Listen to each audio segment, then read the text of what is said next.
Dito sa Papa Dudut Stories, ikaw ay hindi nag-iisa.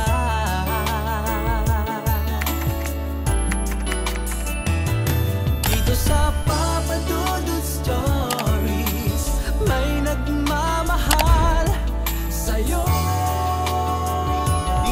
Dear Papa Dudut, sa lahat po ng mga nakatutok ngayon, huwag pong kalimutan mag-like, mag-share at mag-subscribe. Maraming salamat po sa inyong lahat. Dudut Stories,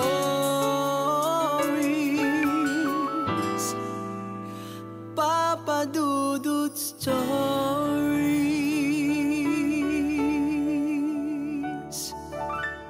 Ang pagpapakasal daw ay hindi kagaya ng isang mainit na kanin na kapag isinubo mo at napaso ka, ay madali mo lamang mailuluwa.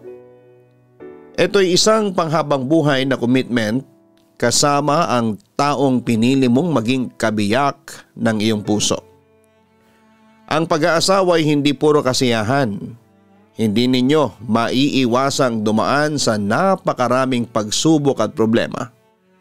Nasusubok kung gaano katatag ang inyong pag-ibig.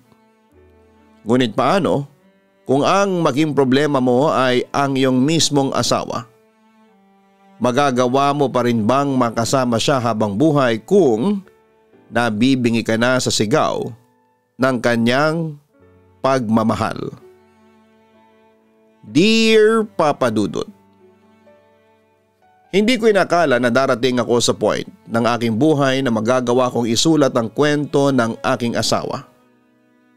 Siguro talagang desperado na ako na muli kaming maging maayos at umaasa ako na makararating sa kanya ang sulat kong ito. At sana'y maramdaman niya na sincero ako sa paghingi ko ng tawad sa kanya. Itago niyo ako sa pangalang Seb. Ang aking ikukwento ay tungkol sa aming mag-asawa na si Alice. Kagaya ng mga normal na love story, ay nagsimula kami bilang strangers. Nagkakilala kami noon dahil sa kaibigan ko. Bali single ako ng time na yon at kakabreak ko lang sa isang long-term relationship. Hindi na kami nagkakasundo ng ex ko, kaya nag-decide siya na tapusin na ang lahat sa amin. Dahil sa matagal na kami, ay nakikita kong siya na ang pakakasalan ko. Pero hindi ganon ang nangyari. Masyado kong dinibdib ang breakup namin at kahit ilang buwan na ang nakalipas, ay hindi pa rin ako nakaka-move on. Hanggang may kaibigan ako na kinausap ako at may number siyang ibinigay sa akin. Kilala niya raw yon at kagaya ko ay broken hearted din. Nung una ay hindi ako interesadong kilalanin na nagmamay-ari ng number na yon, Papa Dudut. Umaasa pa kasi ako na magkakabalikan kami ng ex ko. Until isang araw, wala akong ginagawa at naiinip ako sa bahay. Naalala ko yung cellphone number na ibinigay sa akin ng kaibigan ko at tinawagan ko siya. Isang babae ang sumagot at nagtatanong siya kung sino ako at paano ko nakuha ang number niya. Sinabi ko naman sa kanya ang katotohanan at natawa siya. Kasi kilala niya rin ang kaibigan ko. Nagkausap daw sila at ang sabi nito sa kanya ay meron nga itong ipapakilala sa kanya. Naging magaan ang unang beses na pag-uusap namin at nagpakilala na siya sa akin. Siya na si Alice, Papa Dudut. Sa phone ay napakalambing ng boses ni Alice. Napakasarap pakinggan. Pati ang pagtawa niya ay sobrang hinhin. Kaya kahit na hindi ko pa siya nakikita ay parang alam ko na kaagad ang itsura niya. Sa imagination ko, Papa Dudut, ay napakaganda niya at siya yung tipo ng babae na hindi makabasag pinggan. Ganon ang navivisualize ko kay Alice. Ibinigay na rin ni Alice sa akin ang Facebook niya at naging friends kami noon. Nang makita ko ang pictures niya ay nasabi ko na hindi nga ako nagkamali. Maganda nga siya, Papa Dudut. Maputi ang kanyang balat. Ang totoo ay nakaramdam agad ako ng pagkagusto sa kanya. Kahit sa picture ko lamang siya nakikita noon. Makalipas nga ang ilang buwan ay nag-decide kami ni Alice na mag-meet na. Kumain lang kami noon sa labas. Nag-usap ng tungkol sa aming mga sarili. Getting to know each other, parang ganon. Mas humanga ako kay Alice kasi nalaman ko na independent siya pero tumutulong pa rin sa kanyang pamilya. May sarili na siyang bahay ng time na yon na hinuhulugan niya every month. Naglakas ng loob na raw siyang kumuha ng bahay kasi kahit babae siya, ay mas okay daw na meron siyang sariling bahay, Papa Dudut. Sabi ko sa kanya, ang galing naman niya. Kasi ako kahit regular na ang trabaho ko ay wala pa rin akong lakas ng loob na kumuha ng sarili kong bahay. Sa bahay ng parents ko pa rin ako nakatira. Wala naman daw problema sa ganon. Huwag ko raw pilitin ang sarili ko sa mga bagay kung hindi pa ako handa. Magkaiba naman daw siguro kami ng sitwasyon. Siya raw kasi ay kumuha talaga siya ng sariling bahay kasi hindi niya nakakasundo ang bagong asawa ng tatay niya. Kaya para makaiwas sa gulo ay siya na raw ang nag-adjust. Sa mga sumunod na pagkikita namin ni Alice ay naging magaan ang loob namin sa isa't isa. Komportable na kaming pag-usapan ng mga mas personal na bagay kagaya ng aming failed relationship. Kinuwento na niya sa akin ang nangyari sa kanila ng ex niya. Naghiwalay sila kasi nag-cheat ang ex niya sa kanya. Kaya galit daw siya sa mga cheater kasi ganoon din ang tatay niya. Nasira kasi ang family nila dahil sa nagloko ang father niya. Nabanggit din sa akin ni Alice na kung sakali napapasok siya ulit sa isang relationship ay sisiguraduhin niya na hindi na siya babagsak sa isang cheater. Hindi na raw niya kayang makatagpo ulit ng lalaki na sa una lang okay, tapos kapag nagtagal ay magloloko na. Malaking damage daw ang iniiwanan ng ganon sa isang tao. Kasi kukwestiyonin nito kung meron ba siyang pagkukulang kaya naghanap ng iba ang partner niya. Nang mas makilala ko si Alice ay mas lumaki ang pagkagusto ko sa kanya, Papa Dudut. Ang dami niyang katangian na talagang bumihag sa akin. Isa na roon yung pagiging malambing at malumanay niyang magsalita. Hindi lang pala siya sa phone ganon kundi maging sa personal din. Naisip ko na kung ganong klase ng babae ang mapapangasawa ko ay parang magiging peaceful ang marriage life ko.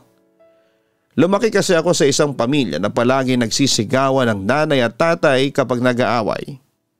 Kaya pinangako ko noon sa sarili ko na hindi ako makakapag-asawa ng babaeng palaging nakasigaw o sa madaling salita ay isang bungangera.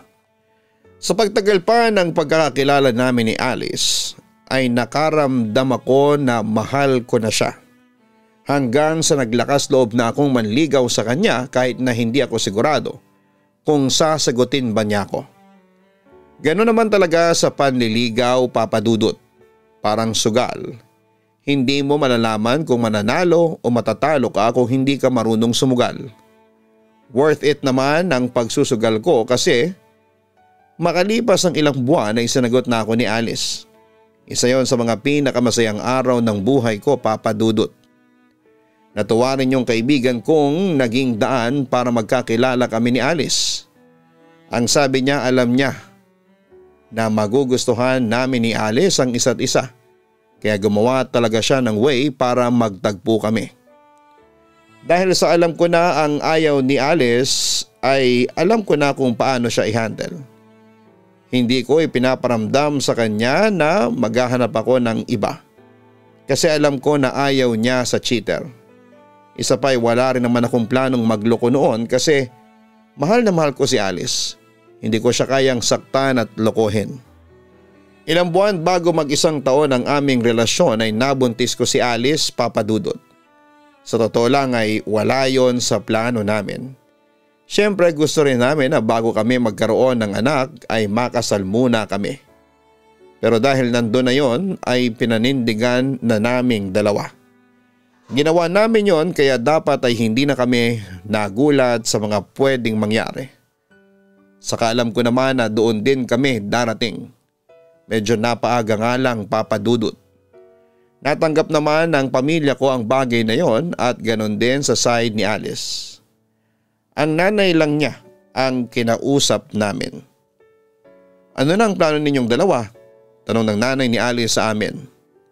Kung papayag po sana kayo ay napag-usapan na po namin ni Alice na magpakasal na kami bago pa siya manganak. Tugon ko. Bakit naman hindi ako papayag? Kung ako ang tatanungin ay ganon ang gusto kong gawin ninyo. Maraming salamat Seb kasi pananagutan mo ang anak ko. Sana'y huwag mo siyang sasaktan. Maging matatag kayong dalawa dahil hindi sa lahat ng oras ay puro kasiyahan ang pag-aasawa. Marami kayong problemang pagdadaanan, tura ng nanay ni Alice. Minadali na namin ni Alice ang pagpapakasal pero kahit na madaliin ang lahat ay sa simbahan pa rin namin piniling magpakasal, Papa Dudut. Napagkasunduan namin ni Alice na sa bahay na niya kami manirahan para magkasama na kami palagi at ma-experience namin ang buhay na mag-asawa. Sa una ay medyo mahirap pero lahat naman ng bagay ay kayang pag-aralan. Pero kung merong nakapagpapasaya sa akin, yon ang gigising ako na si Alice ang una kong makikita sa umaga. Isa rin ang napakagandang bagay na dala niya ay bunga ng aming pagmamahalan. Ilang buwan bago dumating ang kabuwanan ni Alice ay nag-leave na muna siya sa kanyang trabaho. Yun na rin kasi ang advice ng doktor. Dahil mag-isa lang si Alice sa bahay ay nakiusap kami sa nanay niya na baka pwedeng doon muna siya para meron kasama si Alice. Hindi kasi pwedeng mabantayan ko si Alice ng 24/7 dahil meron akong trabaho mula umaga hanggang gabi. Pumayag naman ang nanay ni Alice na ipinagpasalamat namin. Makakampante na ako kahit nasa trabaho ako. May mga araw na nagiging masungit si Alice na dati ay ipinagtataka ko. Pero ipanaliwanag sa akin ng nanay niya na ganoon daw talaga kapag buntis. Pabago-bago ang mood ng isang babae dahil sa maraming pagbabagong nangyayari sa katawan niya. Kaya intindihin ko na lang daw si Alice kapag nasusungitan ako. Mas nalakihan ko pa ang pasensya ko nang malaman ko yon, Papa Dudut. Hindi pala talaga biro ang pinagdadaanan ng isang babae habang nagbubuntis siya. Nanibago lang din kasi ako kasi hindi ako sanay na masungit si Alice. Kasi nakilala ko siya bilang mahinhin at mahinahon na babae. Dumating na ang araw ng panganganak ni Alice at wala ako noon sa bahay kasi nasa trabaho ako, Papa Dudut. Tinawagan ako ng nanay ni Alice nang nasa ospital na sila. Naglilibor na noon ang asawa ko at nagpaalam ako sa boss ko para makapunta sa ospital. Nasa tabi ako ni Alice habang naglilibor siya at kapag sumasakit ang tiyan niya ay awang-awa ako sa kanya. Kung pwede ko lang sanang kunin lahat ng sakit na nararamdaman niya ng oras na yon ay ginawa ko na. Baby boy ang naging first baby namin ni Alice. Sobrang saya ko kasi lalaki talaga ang gusto ko na maging anak namin. Hindi na rin namin inalam ang gender ng baby noon kasi gusto talaga naming ma-surprise. Makalipas ang ilang araw sa ospital ay nakauwi na rin si Alice at ang baby niya. Hindi rin muna umalis sa bahay ang nanay ni Alice kasi hindi pa gaanong nakakabawi ng lakas si Alice. Kailangan din niyang maturuan sa pagpapaligo ng baby kasi medyo natatakot si Alice na gawin yon. 2 buwan pa ang pag-i-stay sa bahay ng nanay ni Alice bago siya umalis. Tuluyan na kasing nakarecover si Alice at natutunan na niya ang mga dapat niyang malaman sa pag-aalaga sa baby namin. Bumalik na rin ako noon sa pagtatrabaho kaya madalas si Alice at ang anak namin ang palaging nasa bahay. Simula ng mga anak si Alice ay napansin ko na nawala na siya ng time sa akin. Pero naiintindihan ko kasi kailangan niyang matutukan ng aming anak. Kaya lang ay naninibago pa rin ako kasi nasanay ako na sa akin ang lahat ng atensyon niya dati. Sinabi ko sa sarili ko na kailangan ko ng masanay ng ganon kasi may anak na kami. Hindi na pwede yung dati na nasa akin lamang ang oras niya bukod sa trabaho niya. Isa pa sa napansin ko ay nabawasan na ang sweetness ni Alice. Minsan ay mainit pa ang ulo niya lalo na kapag meron siyang inuutos sa akin tapos ay hindi ko kaagad nasusunod o kaya ay hindi ko nagagawa ng tama. Hindi na lang din ako nagsasalita kasi ang iniisip ko ay baka dahil lamang yon sa bagong panganak si Alice. Baka kapag nagtagal ay babalik na siya sa dati. Yung Alice na nakilala ko dati. Ang ginawa ko na lang ay ako na lang ang naging super sweet kay Alice. Palagi ko siyang pinasasalubungan ng paborito niyang pagkain sa tuwing galing ako sa trabaho. Para naman hindi na mainit ang ulo niya palagi, Papa Dudut. Kaya lang ay parang wala lang kay Alice sa mga effort na ginagawa ko. Wala pa ring pagbabagong nangyari. Madalas pa rin siyang mabilis uminit ang ulo. Hinayaan ko na lamang yon at mas hinabaan ko pa ang aking pasensya. Napabinyagan na namin ang aming anak at naging maayos naman ang lahat, Papa Dudut. Nag-loan ako ng pera para roon kasi gusto kong mabigyan ng maayos at kahit papaano ay magandang binyag ang first baby namin ni Alice. Dahil sa kailangan kong bayaran ang aking niloan, ay naisipan ko na mas okay na bumalik na si Alice sa pagtatrabaho. Total ay ilang buwan na rin naman ang nakalipas simula ng mga anak siya at nakikita ko na nakabawi na siya ng lakas. Alam ko rin naman na hinihintay lang din siya ng pinagtatrabahuhan niya na bumalik siya. Alice, kailan ka pala babalik sa trabaho mo? Tanong ko habang kumakain kami ng hapunan. Baka hindi na ako bumalik pa, sagot ni Alice. Bakit? Na-fired ka ba kasi matagal ka nang hindi pumapasok? Tanong ko na may halong pagkagulat. Hindi naman, actually pinababalik na nila ako. Ayoko na. Mas gusto ko na lang na mag-focus sa anak natin. Ayokong lumaki siya na pinapaalaga natin siya sa ibang tao, ang sabi pa ni Alice. Pero baka kapusin tayo ng pera kapag ako lang ang magtatrabaho. May niloan pa akong pera, hindi ba? Ang sabi ko naman. Mas importante pa ba ang pera kaysa sa anak natin, Seb? Medyo pasigaw na tanong ni Alice na kinagulat ko. Hindi na lamang ako sumagot. Tumahimik na lamang ako kasi nakasigaw na si Alice. Baka mauwi pa sa hindi magandang pag-uusap ang lahat. Ayoko rin kasi na mag-away kami ni Alice ng dahil lang sa pera. Nakuha ko ang point ni Alice pero medyo nakakatampo lang na may plano na pala siyang hindi bumalik sa trabaho pero kung hindi ko pa naitanong ay hindi niya sasabihin sa akin. Ang alam ko kasi ay babalik pa siya sa work niya, Papa Dudut. Nalungkot ako sa desisyon na yon ni Alice pero tinanggap ko na lamang. Ayoko rin siyang pinitin sa bagay na ayaw niyang gawin. Isa pa ay maganda rin talaga na lumaki ang baby namin na siya mismo ang nag-aalaga. Kaya lang depende pa rin kasi sa sitwasyon ninyong mag-asawa. Kagaya namin ni Alice, mas kailangan namin ng pera dahil sa meron na kaming baby. Hindi ganun kalaki ang sahod ko sa aking trabaho at alam ko na kailangan na naming maghigpit ng sinturon para makasurvive kami ng aking pamilya. Isang araw ay nagkaroon ng lagnat ang baby namin. Grabe ang pag-aalala naming mag-asawa kasi yun ang unang beses na nagkasakit siya, Papa Dudut. Bumili agad ako ng gamot sa lagnat na pang baby. Gusto ko sanang umabsent para tulungan sa pagbabantay si Alice sa anak namin pero ang sabi niya ay kaya na niya. Basta huwag na raw akong mag-overtime para makauwi ako ng mas maaga. Nag-promise naman ako sa kanya na uuwi ako ng maaga at kung papayagan ako na mag-undertime ay gagawin ko. Habang nasa trabaho ako ay nilapitan ako ng isa kong katrabaho na si Alex.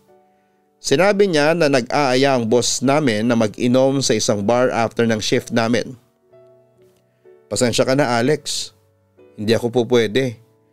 Kailangan ako ni Mrs. sa bahay. Kaya uuwi ako ng maaga. Pagtanggi ko. Grabe ka na pare. Palagi mo na lang kaming tinatanggihan. Nakakapagtampo na ha? Ganyan ka na simula nang mag-asawa ka. Naiiling na sabi pa ni Alex. Maintindihan mo rin ako kapag nag-asawa ka na. Pero sige, sasama ako pero saglit lang ako ha. Aalis din kaagad ako.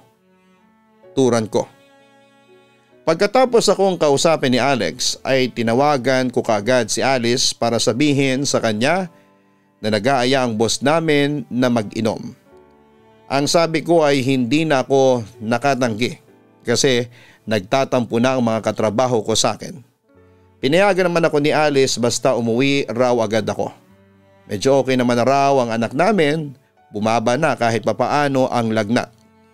Sumama ako sa boss ko at mga katrabaho after ng trabaho. Sinabi ko na kagad sa kanila na 1 oras lamang akong mag-i-stay kasi kailangan ako ng asawa ko sa bahay. Hindi na rin ako masyadong nag-inom para pag uwi ko ng bahay ay okay pa ako. Makalipas ang 1 oras ay nagpaalam na ako sa mga kasama ko. Kinantsawan pa nila ako na masyado akong nagpapa-under kay Alice kasi natatakot daw akong umuwi ng late. Medyo natamaan ng ego ko kaya sinabi ko na kaya ko pang magstay ng 1 oras pa. Gusto ko kasing ipakita sa kanila na mali sila nang iniisip na under ako ng aking asawa. Nang matapos na ang 1 oras ay saka lang ako tuluyang umuwi. Habang nasa biyahe ako ay chinek ko ang aking cellphone at merong mga missed call mula kay Alice. Tinawagan ko siya ng ilang beses pero hindi siya sumasagot, Papa Dudut.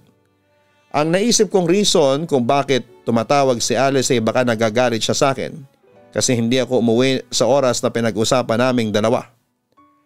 Pagdating ko sa bahay ay nagtaka ko kung bakit wala si Alice at ang anak namin. Tinawagan ko ulit siya pero hindi pa rin siya sumasagot. Mabuti na lamang at naisipan kong tawagan ang nanay ni Alice at sa kanya ko nalaman na nasa ospital si Alice.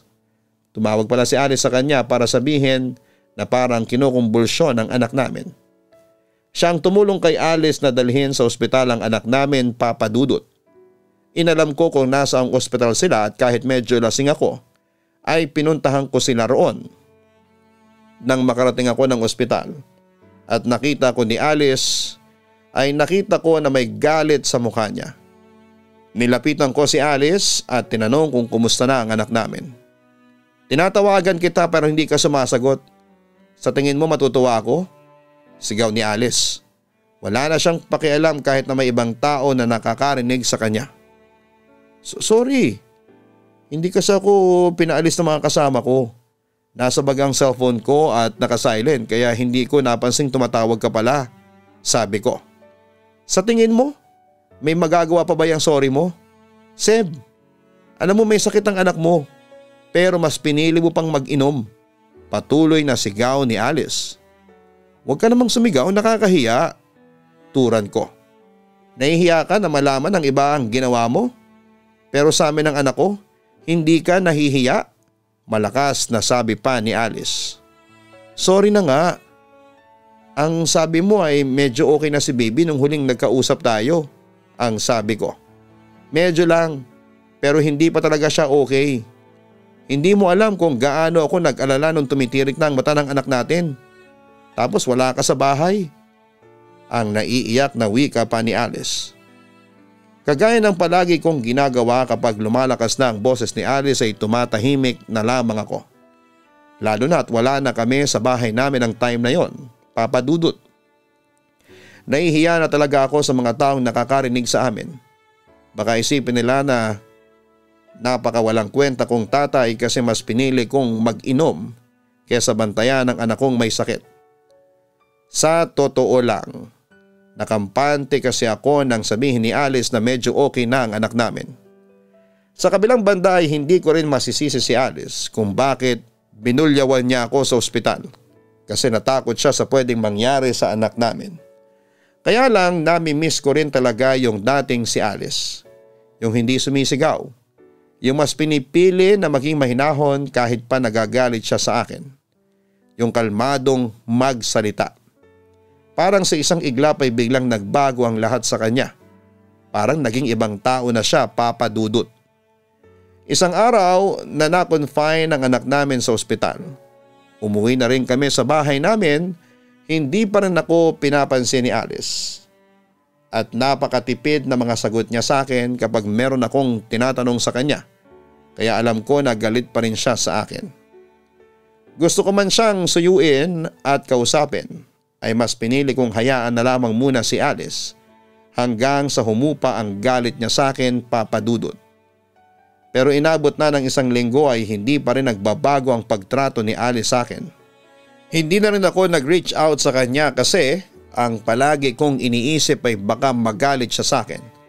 Kahit ang gusto ko ay magkaayos kami. Nagkausap kami ng isa kong katrabaho na may asawa na rin at isang anak, si Paulo. Tinanong ko siya kung biglang nagbago na rin ba ang ugali ng asawa niya after nitong mga anak. Ang sabi ni Paulo ay hindi. Kung ano raw ang asawa niya bago ito mabuntis ay ganon pa rin ito kahit na ng anak na ito. Kaya mas lalo ako nagtaka kung bakit nagkaroon ng malaking pagbabago sa ugali ni Alice. May mga pagkakataon din na naiisip ko kung mahal ba ako ng asawa ko. Baka kaya ganon na siya sa akin ay dahil sa hindi na niya ako mahal. Kagaya noong una. Palagi na lang kasi siyang nakasigaw sa akin na para bang palaging mali ang mga ginagawa ko. Alam ko sa sarili ko na wala akong ginagawang mali kaya ganon ang tampong nararamdaman ko sa aking misis. Si Paulo rin ang nag-impluwensya sa akin na magsabong. Sabi niya ay para kahit papaano ay mabawasan ang stress na nararamdaman ko. Dapat ay meron akong libangan na pwede ko ring pagkakitaan ng pera. Isang beses niya akong isinama at pagkatapos ay naulit pa yon kasi nalibang talaga ako sa pagpusta sa sabong. Every weekend ay sumasama ako kay Paulo hanggang sa medyo nalulung na ako roon. Hindi ko na naiisip na nagagalaw ko na noon ang pera na budget namin sa bahay.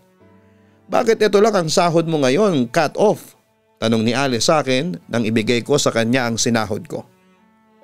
Oo wala kasi akong OT, sagot ko. Alam ko na kahit na wala kang OT hindi ganito kalit ang sahod mo. Ang sabi ni Alice na may kasamang pagdududa. May binili akong sapatos. Sira na yung ginagamit ko sa office. Pagsisinungaling ko. Wala ako nakikitang bago mong sapatos, Seb. Umamin ka na. Saan mo dinadala ang pera mo? Pasigaw na naman na tanong ni Alice. Bakit ka ba palaging nakasigaw sa akin? Hindi ako bingi, Alice. Pwede mo akong kausapin ng mas maayos. Sigaw ko na rin sa kanya. Dahil hindi mo ibinibigay sa akin ng buo ang sahod mo. Hindi ka ganyan dati. Kaya alam kong may pinagkakagasusan ka na hindi ko alam, ang sabi pa ni Alice. Masama na bang magtira ako para sa sarili ko?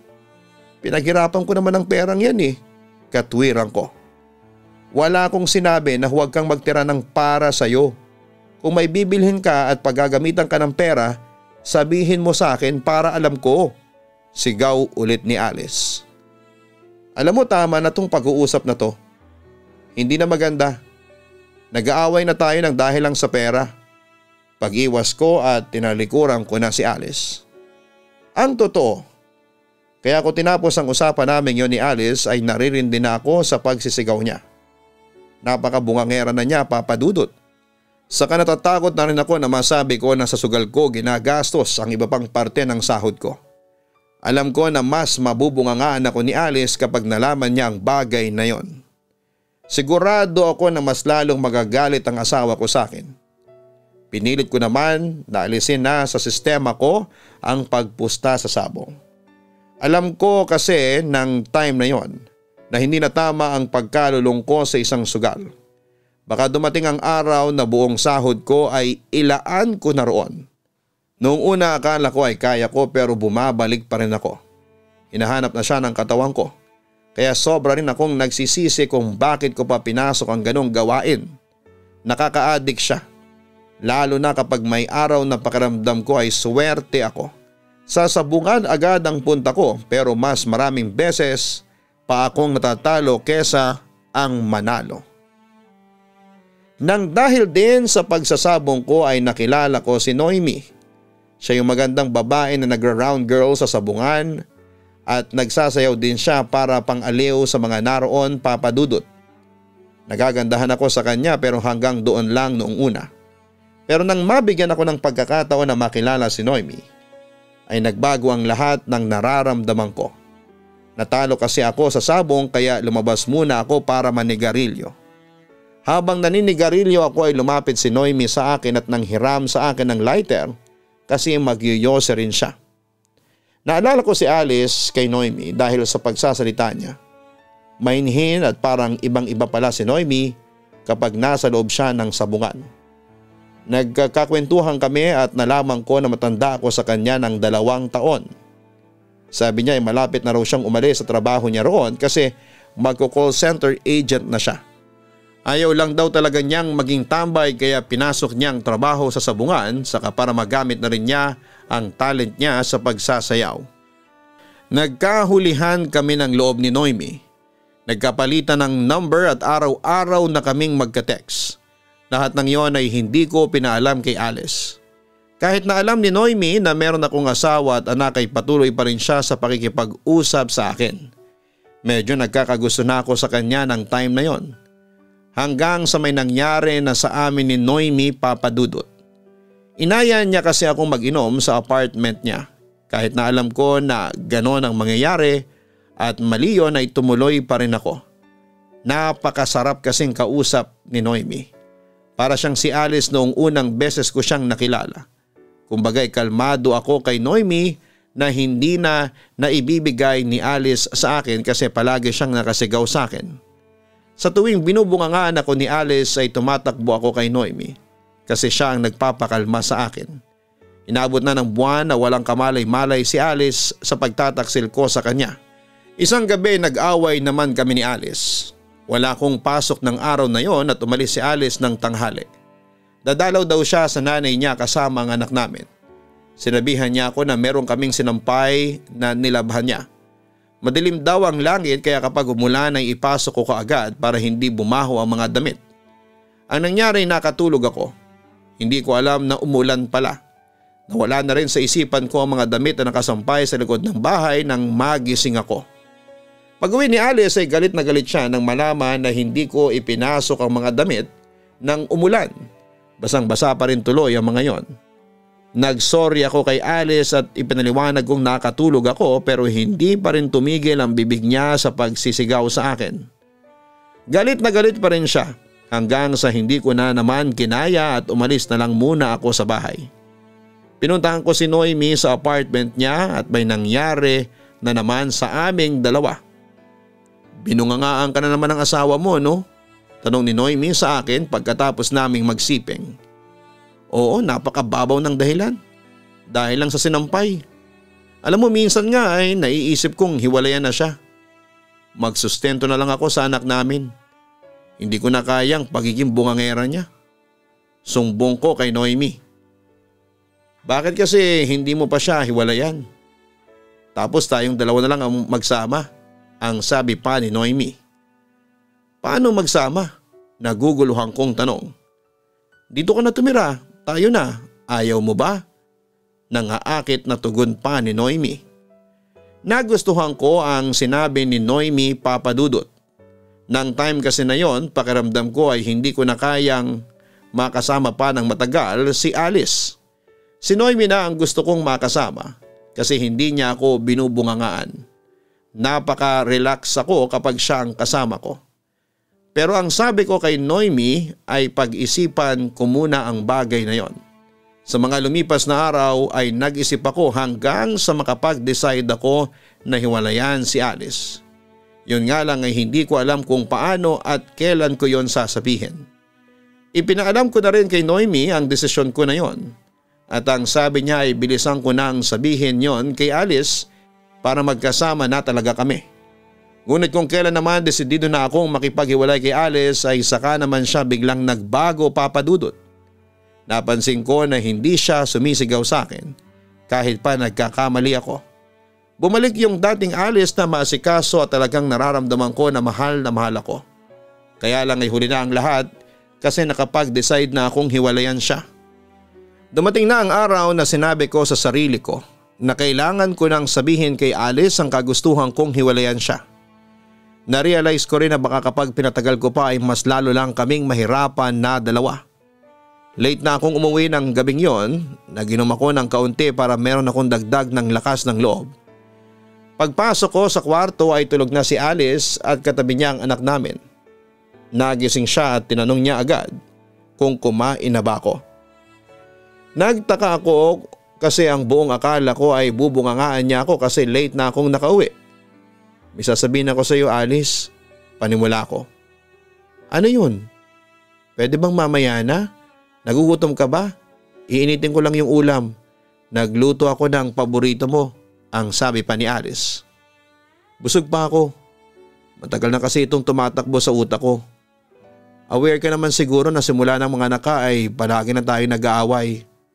Palagi kang nakasigaw sa akin at alam mo naman na ayaw ko nang sinisigawan ako. Hindi ko na kaya yung ganitong treatment mo sa akin kaya makikipaghiwalay na ako sa iyo.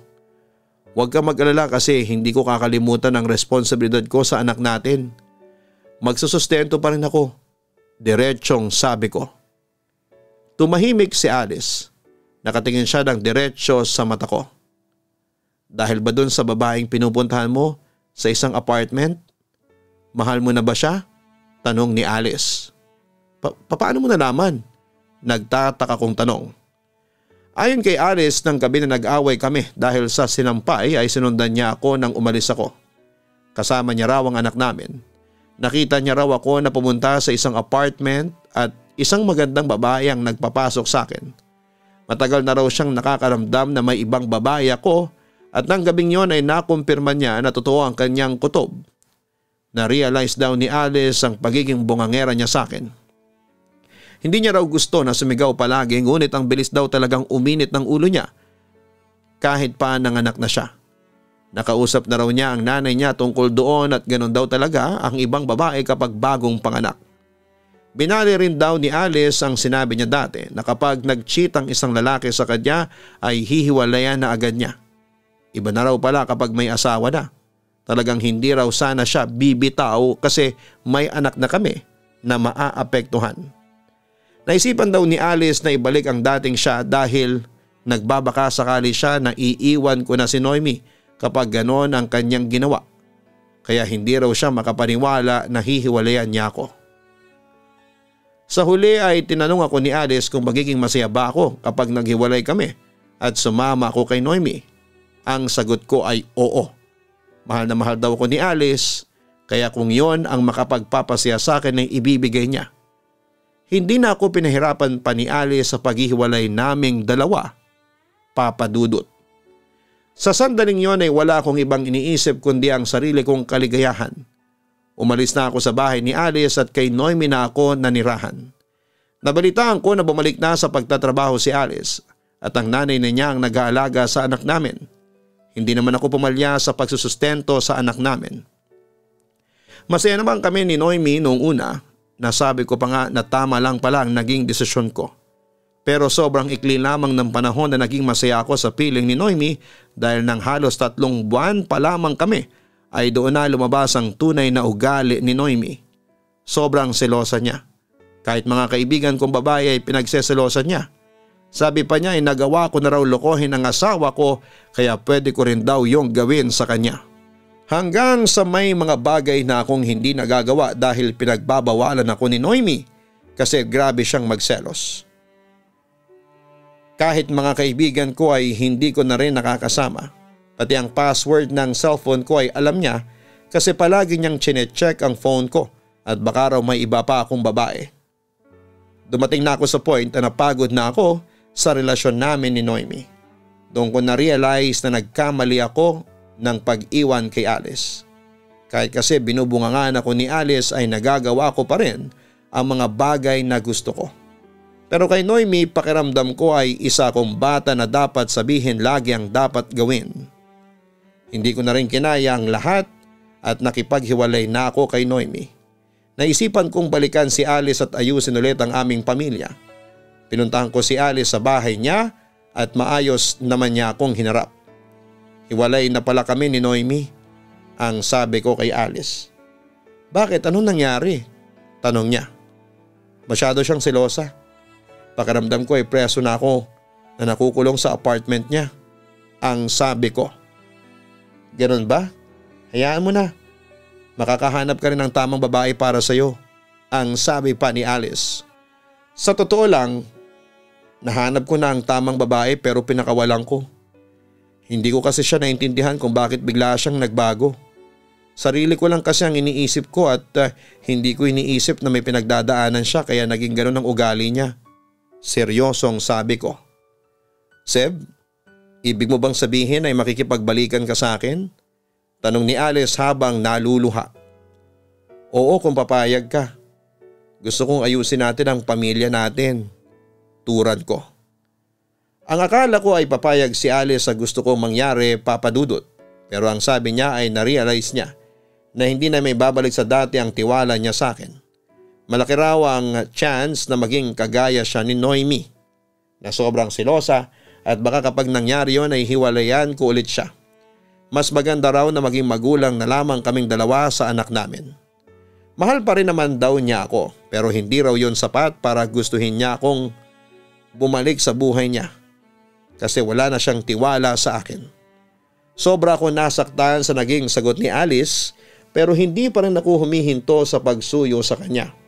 Kasi umaasa pa rin talaga ako na magkakabalikan kaming dalawa kasi kasal kami. Kaya lang lahat ng effort ko ay wala ng talab kay Alice. Talagang desidido na siya na huwag kaming magkabalikan. Until now ay umaasa pa rin ako na magbabago ang isip ng asawa ko, Papa Dudut. Umaasa pa rin ako na muli kaming mabubuo. Naintindihan ko naman si Alice kung bakit ayaw na niya kasi sa oras na dapat ay maging matatag ako ay naging marupok ako. Sumuko kaagad ako. Kaya sobra-sobrang pagsisisi ang nararamdaman ko sa ngayon. Kung may babalik ko lang sana ang panahon, mas nilawakan ko sana ang pangunawa ko dati kay Alice. Kaya lang talagang sarili ko lamang ang inisip ko ng time na yon.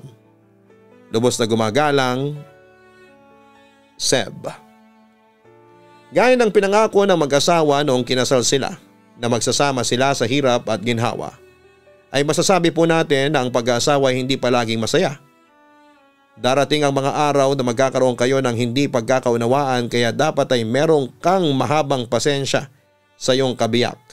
Lalo na kapag alam mo na dumadaan siya sa isang nakaka-stress na bagay kagaya ng panganganak. Kung sakali na may hindi ka nagugustuhan sa iyong asawa, ay sabihin mo ito sa kanya sa kabilang banda. Dapat ay aware din tayo sa ating mga binibitawang salita. Isipin ninyo na kayo ay mag-asawa. Hindi kayo magkaaway, magkakampi kayong dalawa. Kayong dalawa laban sa problema. Kaya pag-isipan din natin ang desisyon na ating binibitawan.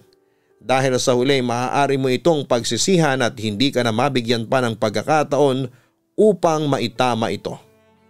Huwag kalimutan na mag-like, mag-share at mag-subscribe. Marami pong salamat sa lahat ng mga viewers natin. Sana po isuportahan nyo ang Kaistorya YouTube channel at ang Gianna Vlogs.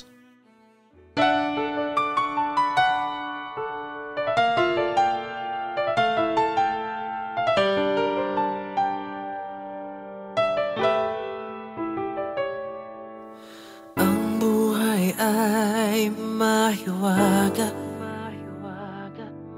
laging may lungkot at saya.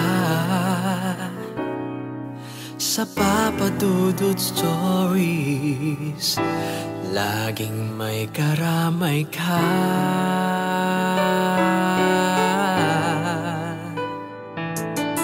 Mga problemang kay bigat,